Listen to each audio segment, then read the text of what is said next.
C'est ça, on s'est rencontrés comme ça, on a fait ces projets ensemble après. Excuse-moi, j'ai oublié d'appuyer sur enregistrer, c'est normal.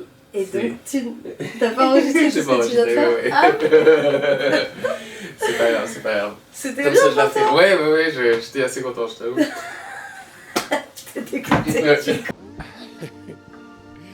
Bonjour à tous, bienvenue sur Le Temps, c'est de l'art. Mesdames et messieurs, c'est une nouvelle formule, c'est une nouvelle année, c'est une nouvelle caméra, c'est de nouvelles lumières et je suis en présence d'une amie, une amie de longue date, vous voyez, parce que ça fait 15 ans qu'on se connaît.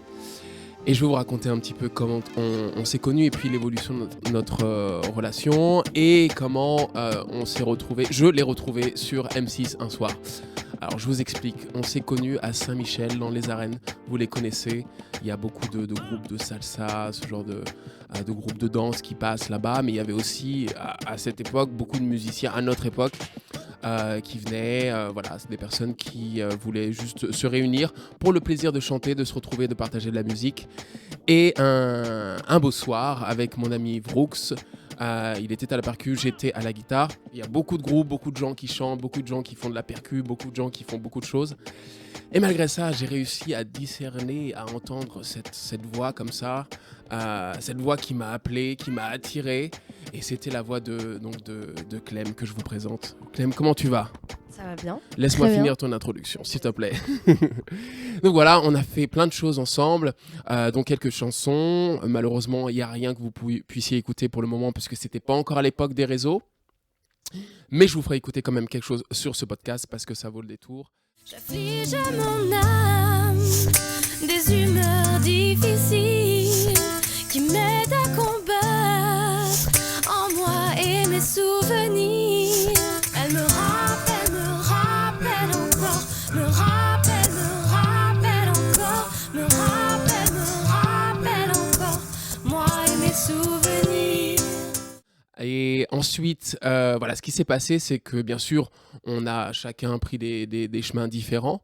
Et j'ai retrouvé Clem un soir. Alors, c'était il y a peut-être 10 ans, 9 ans que tu as sorti ce titre. Ça s'appelait, laisse-moi trouver, Hello the World. Hello to the World. Hey. C'est Clem, Touni San. Hey.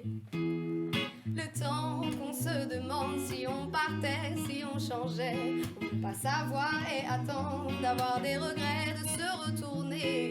On passe tout notre temps, les yeux fermés à faire semblant. Mais moi je veux pas attendre mon tour, pouvoir passer sans détour sur un air de Hello to the world, hello to the world, hello to the world, hello to the world, hello to the world, hello to the world, c'est l'heure, c'est l'heure. J'ai vu du monde de partout et j'ai vu des pays en fait Renoir partout. Qu'importe le parcours, j'ai vu des gens humbles et bons, pas de sourire en traître. Et j'ai croisé des cons, donc j'ai coupé les ponts et j'ai poussé le son. Car la musique est bonne, m'éloigne des passions qui divisent. Donc je vous donne le ton, ou rendez-vous autre part. En attendant l'album solo, Clem Tiner de ma part. Hello to the world, hello to the world, hello to the world, hello to the world, hello to the world, hello to the world. C'est l'heure, c'est l'heure. Ouais, entre les périples et les crasses, la mythe, on a payé le prix. N'en attend pas que l'orage passe, apprends à danser sous la pluie. Faire confiance à autrui, être plus simple faire. Sans commentaire, pour ça je me fie à mon flair. Et chacun nos vies de notre côté, les gens qu'on aime et puis les gens qu'on connaît. Vivre notre destin est-il tracé? Notre passé laisse des traces et moi je dis Hello to the world, hello to the world, hello to the world, hello to the world, hello to the world, hello to the world. C'est l'heure, c'est l'heure, c'est l'heure. de la terre, enfants de la planète. Est-ce qu'on est frères? Le sourire au mal. C'est clair, Tony-san. Donc voilà, Hello to the World. Et ensuite, je vois peut-être 4-5 ans plus tard, je vois Clem en duo avec la section d'assaut. Un an plus tard, je la vois avec Tunisiano. Waouh, je me dis, cool, elle est en train de faire son truc et c'est génial. Donc, nous voici projetés des années plus tard. Et je recontacte Clem pour lui proposer de faire ce podcast. Et voilà, nous y voici. Bonjour Clem, ça y est, tu peux parler. C'est bon. Oui. Salut. Comment vas-tu? Ben ça va. Ouais. Je suis contente que tu m'aies appelée pour faire ce podcast. Est-ce qu'on prendrait un petit peu à la racine au début, comme j'aime bien le faire? Et tu peux nous dire pourquoi t'en es venu au chant, à la musique? Pourquoi j'en suis venue à la musique? Parce que déjà, je viens d'une famille où la musique est importante, où tu vois, j'ai tout de suite fait du piano, de la chorale, toute petite. Ma mère, ma grand-mère, mes tantes, etc. Tout le monde était déjà vraiment dans la musique. Ma marraine est musicienne professionnelle. Et c'est vrai qu'elle m'emmenait voir des spectacles où justement il y avait même des enfants. Elle créait des opéras pour enfants, etc. Et je pense que ça m'a vachement titillée dès le départ, tu vois. Où je me suis dit, tiens, il y a un truc à faire là-dedans. Et puis, je crois que j'ai toujours chanté. Tu vois, quand j'étais petite, je passais mon temps à chanter. L'anecdote, c'est que je me souviens que quand on a déménagé la première fois, mes parents se sont dit, oulala, elle va pas bien du tout, parce que j'ai arrêté de chanter, tout d'un coup. Et effectivement, j'étais malheureuse à cette période. Donc, je pense que très, très rapidement, il y a eu un rapport avec la musique et le bonheur très vite chez moi. Mhm. Et puis voilà, premier groupe, j'ai fait du piano, etc., un peu de solfège et tout ça, de la chorale comme j'ai dit, et ensuite premier groupe à 15 ans. Voilà, et après, enchaînement, Premier plein de groupe, trucs. est-ce que c'était... Où j'étais Ouais. j'étais juste choriste. Donc tu vois, c'était un gars... putain, je sais plus comment il s'appelle d'ailleurs. Mais c'est drôle, il travaille chez RMC ou un truc comme ça. Enfin, beaucoup de gens le connaissent. T'as des images encore des... De ça, on s'appelait Kundun. Ouais, Je sais pas. ouais. Je dois avoir un CD, Ouais, un truc. un On avait CD, vraiment d'accord. fait le truc. Ouais. Ils étaient à fond, eux. Sérieusement, d'accord. Ouais, on avait précédé CD. On avait fait un concert, je crois. 2 concerts, je sais Mhm. plus. Et j'avais été virée du groupe. C'était ma première expérience. Non, mais comment... Parce que j'étais trop à comment l'arrache par rapport à eux, leur ambition. On avait 15 piges. Hein. d'accord, Moi, j'étais ok. dans Ok. mon adolescence T'étais- ouais, totale. ouais, ouais. Les cheveux rouges, voilà. Insouciante. Ouais. Et moi, Bah, j'arrivais ouais. en retard. Mhm. Et ouais, ils m'ont dit un jour, bon, en fait, le prochain concert, on va pas le faire avec toi. J'ai fait, ah, d'accord. Et bah, ça m'a permis de faire autre chose, D'accord. en fait. Et du coup, de prendre le lead du groupe d'après, Du groupe tu vois, d'après. que j'ai D'accord. eu. Mais Voilà. ça t'a touché, t'as appris quand même de cette expérience. Tu t'es dit, ok, peut-être que si j'ai envie de réussir. Parce que là, à ce moment-là, tu te disais, j'ai envie de faire carrière ou pas déjà? À 15 ans? Ou tu Non. n'étais pas du tout dans ce délire? Non, je crois que je me disais juste que c'était un kiff de faire de la musique avec des potes. Mhm. Toi, t'as 15 ans, c'était des mecs de ma classe. On se retrouvait, c'était plus de la passion Mhm. qu'autre chose. Et je trouvais qu'ils se prenaient vachement la tête, quoi. Et que justement, tu sais, on a 15 ans, les gars, ils étaient un peu genre... Parce que à l'époque, en plus, c'était pas comme maintenant. Mhm. C'est-à-dire que là, oui, c'est vrai qu'à 15 ans, tu peux devenir quelqu'un très vite par un buzz, par un truc, parce que tout va très vite. Mais à l'époque... il n'y avait rien Ouais, qui ouais, te ouais. permettait de te dire à 15 ans, ouais, je C'est vais ça. devenir... Pas d'exposition, pas la moindre. Ouais. Ouais, et Ouais. puis en plus, le gars qui gérait le groupe, lui, vraiment, c'était un ouf. Il composait tout, Ouais. il écrivait tout, mais tout. Et il parlait 4 langues. Donc Enfin, c'était d'accord. vraiment un Mais petit c'était génie. des adultes ou c'était des personnes. Le gars, c'était Oui. mon pote de 15 ans. Ah, d'accord. Ouais, mais c'était vraiment un ouf. Et nous, il fallait qu'on suive, en fait. Oui. Et c'est vrai que je pense que c'était un peu trop exigeant pour moi, pour le départ dans la musique, tu vois. Oui. Et Oh. donc, j'ai pas suivi cette exigence. Et en même temps, je pense que c'est ce qui m'a permis de me dire, OK, qu'est-ce que tu veux et quelle place tu veux avoir dans la musique. Et du coup, de dire, ah bah en fait, j'ai peut-être être Ok, donc on reprend. Tu nous parlais de ton pote là qui était complètement possédé par la Ouais, musique. non, mais il avait en tout cas une ambition un peu trop forte, quoi, Mm. pour notre âge, je Mais trouve. qu'est-ce qu'il est devenu alors? Il est à RMC. Il fait maintenant de la. Mais lui, il est journaliste. Il est- Il est d'accord. journaliste Donc- et il s'appelle Mathieu Béliard. D'accord. Mathieu Béliard pour le 5 sur Daniel 5. Aussi. Il est poli. Mais en tout cas, oui, évidemment, la mort de Jean-Pierre Belmondo Non, aujourd'hui. Jean-Paul Belmondo. Voilà, et ça y est, je me souviens. Et je crois qu'il est tu sais, à la radio, quoi. Oui, Tu vois, ouais, ouais. tous les jours. Donc son, Ouais. son ambition a porté ses fruits en fait. On peut Ben, dire que, pour ouais. le journalisme, Ouais, en après tout pour cas, la ouais. musique, je sais pas Qu'est-ce que trop c'est ce qu'il fait, Ouais. mais c'était un mec très talentueux, mais peut-être très talentueux un peu trop vite, quoi. Mhm. En tout cas pour moi, mais ça m'a permis de me dire, ok, j'ai envie d'écrire mes chansons et surtout d'être peut-être plus en avant dans un groupe, etc. Tu vois. Mhm. D'accord. Et c'est là que tu as rencontré les gars d'Uptight, Et c'est là ton que groupe j'ai- de funk. Non, Non, pas encore. Derrière, j'ai fait un groupe qui s'appelait Carpe Diem. Carpe Diem. Ok. Je sais plus combien de temps je suis restée avec eux. 4 gars, toujours que des mecs Ouais, d'ailleurs. ouais. J'ai jamais fait de groupe avec des nanas. Ouais, C'est bizarre. dommage. Si, Non, je t'ai vu jouer avec des nanas. bah non, je crois Bah. pas. Si, Ah bon? dis-moi. Bah je sais pas. Si dans tes stories, c'est plutôt où tu joues en tant qu'invité, mais je t'ai vu jouer avec au club. Ah oui, non mais ouais, c'est pas c'est des groupes concrets juste pour partir en fait. D'accord. Ok. Donc c'est pas des groupes vraiment avec lesquels je bosse, Mhm. tu vois. Mais du coup voilà, ce groupe Carpe Diem, c'était mes premières compos vraiment en tout cas et premier concert lead où on a fait des concours, etc. Mhm. Ça c'était cool. C'était très D'accord. cool. Ok. Ouais. Genre quel type de ce qu'on faisait au. Vas-y. dis-moi. C'était du pop rock et puis Oui. c'était oui c'est ça ce qu'on faisait genre Emergenza Oui, comme oui, ça, là. oui. Voilà.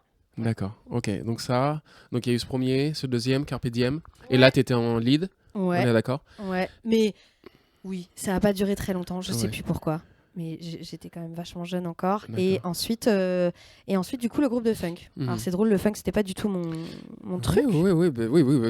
À c'est la- vrai. ouais, c'est vrai, Je sais, j'aimais oui. pas trop ça. J'en écoutais pas.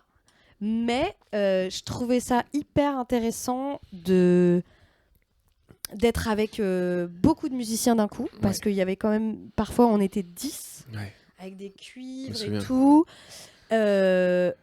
Là, pour le coup, c'était que de l'anglais. Moi, ce que j'avais jamais fait. Oui. Et il y avait un côté surtout, c'est l'énergie sur scène, je pense que j'ai appris là-dedans parce que fallait envoyer quoi, Ouais. fallait envoyer de la Mmh, voix, mmh, mmh, fallait mmh. envoyer de l'énergie physique C'est vrai. et puis il y avait une ambiance avec ces gars-là qui me plaisait quoi, où on se tapait des bonnes barres quand même. Ouais. Ouais. Et je me souviens aussi, il y avait un vrai décalage entre ta voix et donc la musique funk en fait, qui était normalement plus des, alors j'ai envie de dire plus réservé des voix, on va dire qui crient, qui sont dans le dans le guttural. Mm. Tu avais encore cette voix, mais que t'as fait changer, que t'as appris à. Mais c'était moi je trouvais ça, le rapport très intéressant, et je trouvais que ça faisait la différence entre les autres groupes qui pouvaient faire de la funk. Ouais, Et- où ça gueulait Oui, où vachement, ça- en voilà, fait, c'est ça.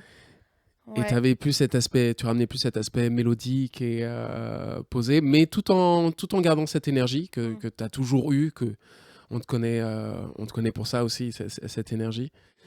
Très bien, donc on en est à Uptight que j'ai beaucoup aimé, que j'ai suivi. Tu faisais des concours, Emergenza, etc. Vous en aviez gagné un ou pas? J'ai gagné ce micro. Oui. Non, mais Ok, c'est ouf parce que c'était à l'Élysée-Montmartre. Oui. Je me souviens, ils nous avaient filé un horaire genre un dimanche Mm. à 15h. Oh, Faites venir plein de gens un dimanche à 15h pour vous applaudir et gagner le concours parce que ce concours c'était était la quand même finale. Mm. Ouais, Ouais. je pense. Mais voilà, c'était une énorme... C'est le vent. Euh, c'était quand même une énorme carotte ce truc parce qu'il fallait Ouais. vendre des places assez chères, plus de 10 ou 15 balles à tous les gens que tu connaissais parce qu'en vrai c'était à la main levée, C'est soi-disant. ça. Ouais. Donc bon, voilà, on n'avait pas gagné, mais j'avais gagné le micro. Le micro. Voilà. Mais non, on n'a jamais été finaliste, enfin tu vois, D'accord. premier d'un concours, je crois pas. Très bien. Uptight, cool, 10 ans d'expérience, mais en même temps, tu commençais à développer toi ta propre identité artistique. Ouais, à faire mes Et morceaux. faire tes morceaux.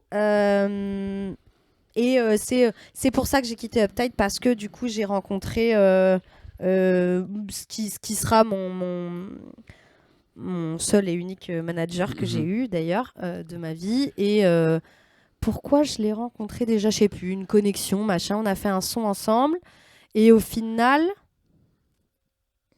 Attends, parce qu'il y a un déroulé là, je l'ai plus. Non, pas du tout.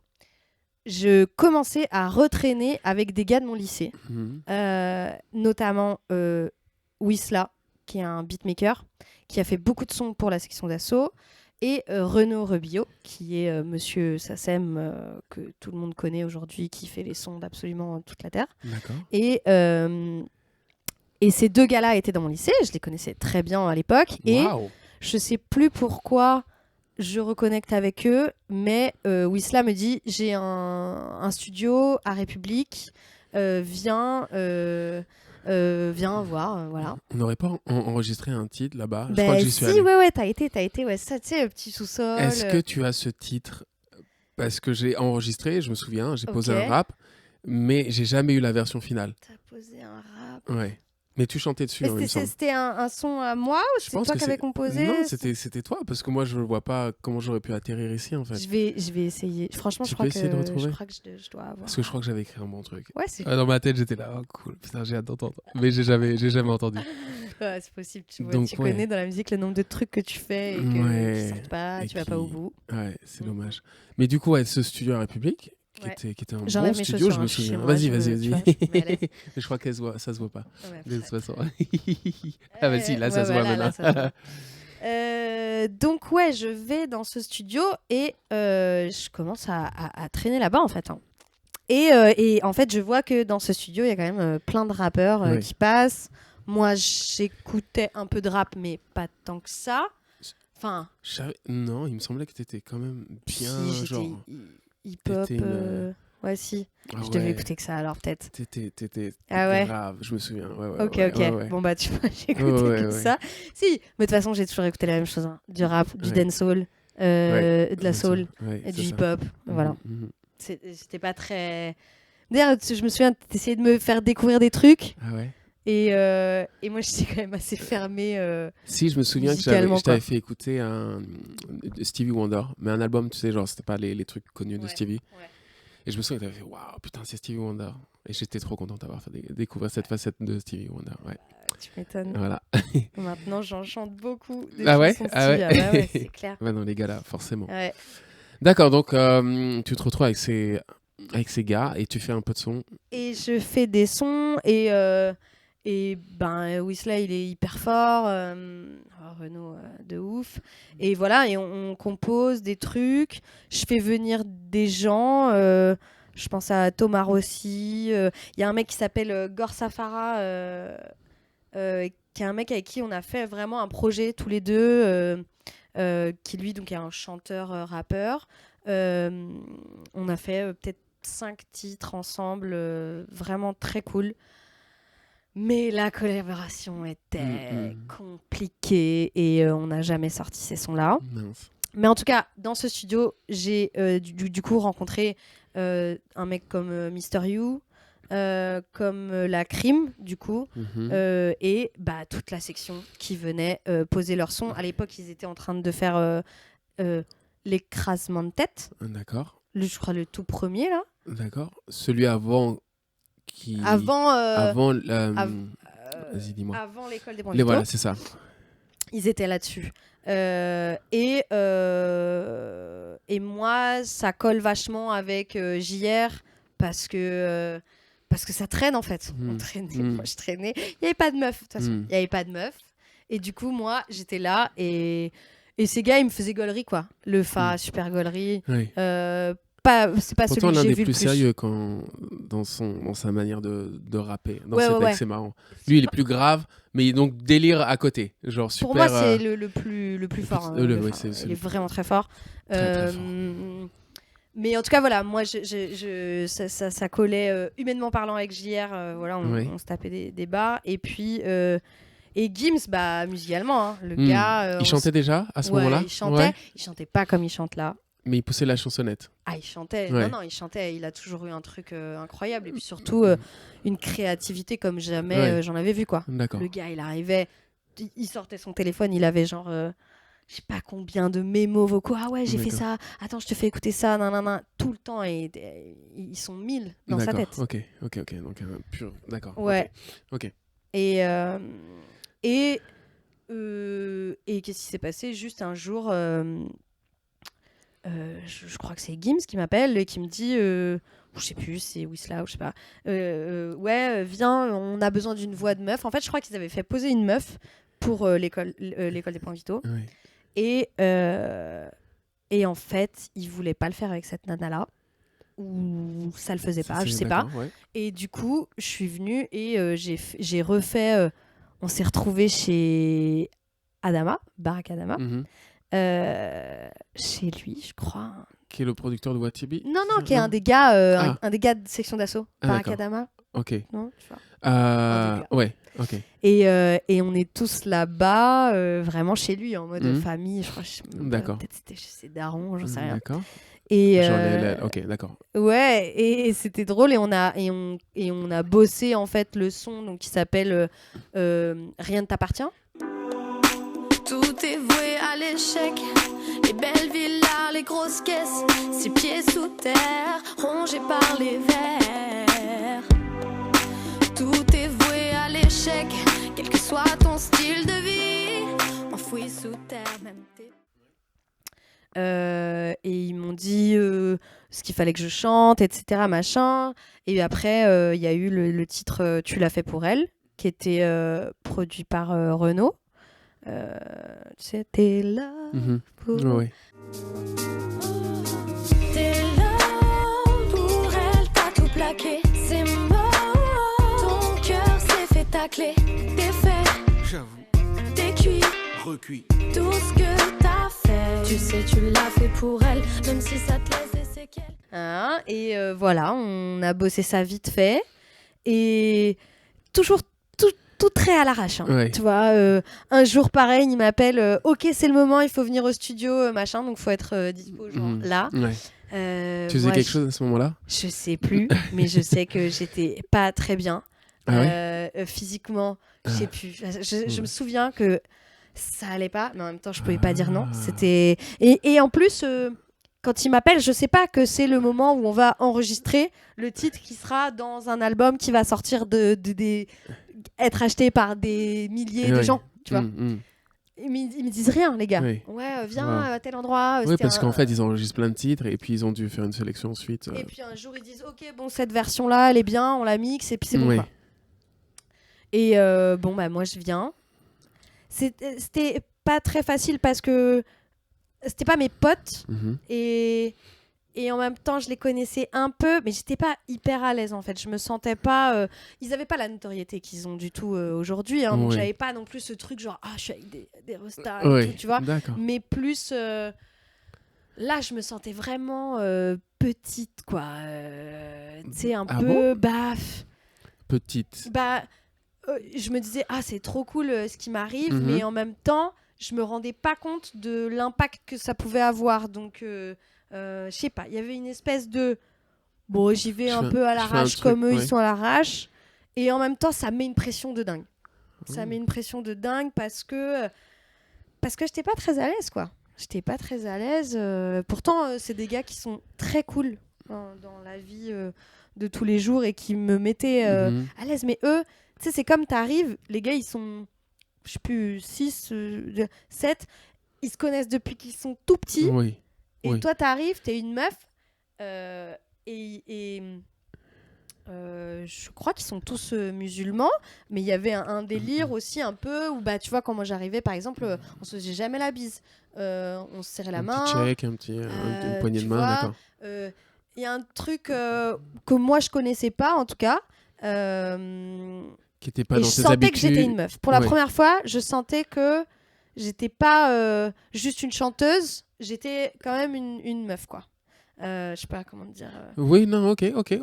Même s'il n'y avait pas du tout de délire Mhm. de séduction ou Mhm. quoi que ce soit, hein, mais voilà, bon. Je faisais pas partie de leur bande, quoi. Bien sûr. Normal. D'accord. Oui, aussi. Normal, j'ai envie de dire. Normal, c'est Il clair. aurait fallu peut-être un peu plus de temps, tout simplement, en fait, pour développer un Ouais. relationnel, tu vois, Ouais, un vrai. ouais, je sais pas. Et en même temps, je m'entendais vraiment bien avec Gims. Genre, Mm, on a passé quand même beaucoup de temps ensemble Ouais. après mm, à faire des sons tous les deux mm. qui ne sortiront jamais, qui sont pourtant très très bien. Jamais, t'en as la certitude, c'est vrai. Bah, C'est pas des titres qu'il peut se dire, genre, je le ressors parce qu'il est tellement bien que. Ben, Non. ou alors il prendra quelqu'un d'autre que moi. Enfin, tu vois, Ouais. je vois les gens avec qui il fait des feats, Ah, je vois d'accord, pas pourquoi ok. il ferait Ok. un feat avec Non, parce moi, que là. si c'est vraiment bien, et j'en suis sûr que c'est vraiment bien. Ouais, ouais. Parce que moi, des fois, je reviens sur des compos, je me dis, ah, cool. Et je la fais parce que je la trouvais tellement cool que je la réenregistre et Ouais, là, la Et je la mets au goût direction du qu'il jour. a prise, bon, pourquoi pas, hein, franchement, on sait jamais. Hein. peut-être. D'accord. Ouais, moi Et j'adore. à ce moment-là, tu aurais un crédit là-dessus. Même si c'est pas toi qui interprète, tu aurais ton crédit sur Bah, ce que t'as. s'il garde, t'as il gardera pas mes textes parce que Mhm. du coup j'écrivais en anglais Mhm, bêtement mhm, à cette époque. C'est très con de ma part mhm. de pas m'être remise au français à ce moment-là parce que en fait Parce que t'écris bien en français. ouais, mais en fait à partir du moment où j'ai commencé à écrire en anglais quand j'étais dans les groupes de pop rock Ouais. etc et de funk, je sais pas, je pense que j'ai trouvé ça très facile. Et Mhm. du coup, bah parce que, en Mhm. tout cas, moi, ce que je pense de ça, c'est que c'était plus facile à assumer, plus facile de faire rimer les mots, de les faire chanter. Que en français, d'assumer mes textes. Je détestais les trucs mélo, mielleux, tu vois, machin. Et j'avais toujours l'impression que tout ce que j'écrivais, j'avais toujours mon petit C'était démon derrière qui me trop. disait ah, c'est vraiment trop de la merde ce que tu écris, nanana. Ah. Et du coup, j'arrivais pas à assumer de faire un truc en français alors que je travaillais avec des rappeurs qui clairement avaient une plume. Et je me souviens d'avoir parlé avec le Fa d'ailleurs et qui m'avait dit mais je vais t'aider meuf, tu vois, on va écrire ensemble, tu vois. Et c'est là où, toute cette période, j'ai pas attrapé les opportunités. Je me laissais vachement porter par la vie et par ce Tes qui envies. m'arrivait. Ouais, et je crois que j'y croyais pas, en fait. Mais quand tu les as, quand à force de traîner avec eux, t'as dû sentir qu'il y avait un potentiel juste énormissime. Et tu t'es pas dit, genre, ces mecs-là, c'est dans 5 ans, ils sont au bout de la chaîne. J'ai pas eu besoin d'attendre 5 ans, Oui. c'est-à-dire que je les ai rencontrés en 2008. Ouais. En 2010, l'école des points vitaux est sortie. Ouais. Et t'as vu, hein, le Là, buzz. c'était- Déjà, rien que l'album de Les Croisements de Tête, qui était sorti un an avant, c'était déjà un délire. Oui. En 2009, je pouvais prendre le métro avec Gims, tranquille, ça va, tu vois, il y avait quelques personnes qui nous arrêtaient et tout. 2010, c'était terminé. Oui. On a fait Planète Rap, c'est bon. C'était Les gars, plié, ils ouais. Les mecs le, étaient. le Ouais. buzz qui est arrivé sur leur tronche à ce moment-là était tel que même eux, ils ont pris une distance avec moi Forcé. qui, Ouais. qui était, Presque, tu oui. vois... Et moi, je crois que ça m'a... De le voir, mais de ne pas le vivre moi, parce que moi, j'ai pas vécu ça. Oui. Moi, j'existais pas dans ce projet-là. C'était leur projet, normal. Moi, j'ai regardé ça de loin en mode, oh, c'est bon, je fais plus partie de leur monde, en fait. Et je crois que au lieu de justement saisir le fait que je faisais partie de leur entourage proche et de appeler plus souvent, montrer que j'étais là, demander ouais je peux venir à tel truc machin parce que je pense que j'aurais eu ma place. Et ben j'avais ce truc à l'intérieur de moi de je détestais ça moi, demander des choses et j'avais l'impression de gratter, Oui, tu vois. oui. Et j'ai pas pris cette opportunité là et du coup je me suis plus mise en retrait. Je me souviens d'un jour où ils ont fait un happening devant Beaubourg Ils se sont ramenés avec des enceintes, des trucs, machin. Ils ont fait une espèce de concert sauvage, justement, juste avant la sortie de l'album. Et moi, j'étais là. Et j'étais genre en mode un peu dans le public avec tous les fans et tout. Il y avait des milliers de gens. Et je crois c'est JR ou je sais pas qui me voit de loin. Doumams, il me voit et il me dit mais Clem, qu'est-ce que tu fais? Mais viens et tout, tu vois. Et je me souviens de pousser les gens pour que je vienne. Et moi, à ce moment-là, je me dis mais ouais, ok, donc j'y vais pas. Enfin, tu vois, j'étais en fait dans le doute de tout ce qui se passait et j'avais vraiment pas l'impression d'avoir ma place là-dedans et je l'ai pas prise, quoi. Et mais voilà, ça m'a pas empêché de faire le Zénith avec eux, ça c'était cool. Putain, j'aurais pu peut-être leur demander un peu plus, genre est-ce que je peux faire toutes les dates avec vous? Est-ce que je peux pas faire des premières parties? J'en sais rien. J'avais pas cet aplomb, quoi. Ok. Voilà. J'ai beaucoup parlé, hein. Non, mais c'est génial, franchement. C'est ouf. J'ai toujours voulu savoir ce qui c'était justement. Qu'est-ce que l'histoire c'était ça. derrière ces duos, ces collaborations et. Waouh. Attends, laisse-moi prendre juste 30 secondes pour essayer de digérer ça. Donc quand même, t'es avec les... Enfin, pour moi, le Fa, déjà, c'est mon rappeur préféré. Et puis, t'étais avec le meilleur groupe de rap, en fait. À cette époque, là où t'as... Sur l'album, Les Codes et Points Vitaux, c'était eux, quoi. Il y avait personne d'autre. C'était les rois. Et c'est ouf que t'aies pu graviter autour de ça. Mais Hello to the World, c'est sorti avant ou après? En fait. Et ça t'a quand même apporté quelque chose ou pas de Hello cette collab? Non. La collaboration avec Section d'Assaut, ça t'a donné un peu d'exposition? C'est ce qui m'a permis de faire tout ce que j'ai fait après. D'accord. Parce qu'après, du coup, t'as eu ton manager. Bah voilà, c'est ça. En fait, j'ai fait donc le truc avec la section. Moi, j'ai signé un contrat avec Watibé.